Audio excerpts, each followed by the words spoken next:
Headley को काफी गुस्सा आया, लेकिन एंडी की नॉलेज को देखकर वो भी दंग रह गया। यहाँ एंडी ने बोला कि अगर आप मुझे ये काम करने दोगे तो मैं आपका टैक्स अमाउंट आधा कर दूंगा, लेकिन इसके बदले में आपको मुझे और मेरे दोस्तों को चिल्ड बियर पिलानी होगी। अब हेडली इस डील के लिए राजी हो गया और काम पूरा होते ही उसने एंडी और उसके दोस्तों को चिल्ड बियर की ट्रीट दी।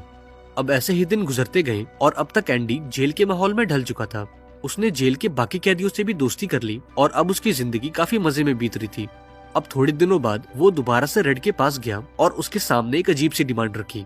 दरअसल एंडी को रीटा हेम्सवर्थ नाम की एक एक्ट्रेस काफी पसंद थी, इसलिए उसने रेड से इस एक्ट्रेस का पोस्टर मांगा। अब पहले तो रेड को थोड़ा अजीब लगा, लेकिन फिर भी उसने एंडी की इस डिमांड को मान लिया। अब अगले दिन जब एंडी अपना काम कर रहा था तो सिस्टर गैंग के लोगों ने उस पर हमला कर दिया। हालांकि इस बार एंडी डरा नहीं और बॉक्स और उसके साथियों को धमकी देने लगा। ये देखकर बॉक्स भी थोड़ा डर गया, लेकिन इसके बावजूद भी उसने एंडी को इतना धोया कि उसे अगले कई दिन जेल के हॉस्पिटल में बिताने पड़े। अब इस मारपीट के चलते बॉक्स को पूरे 1 महीने के लिए एक अंधेरे कमरे में बंद कर दिया गया और जब 1 महीने बाद वो बाहर आया तो हेडली ने उसे इतना मारा कि वो हमेशा हमेशा के लिए पैरालाइज हो गया। वहीं दूसरी ओर जब एंडी हॉस्पिटल से डिस्चार्ज हुआ तो रेड ने उसे तोहफे में रीटा हेम्सवर्थ का पोस्टर दिया। इधर जेल के वार्डन को भी एंडी की काबिलियत का पता चला, इसलिए वो छानबीन करने के बहाने एंडी के सेल में जा पहुंचा।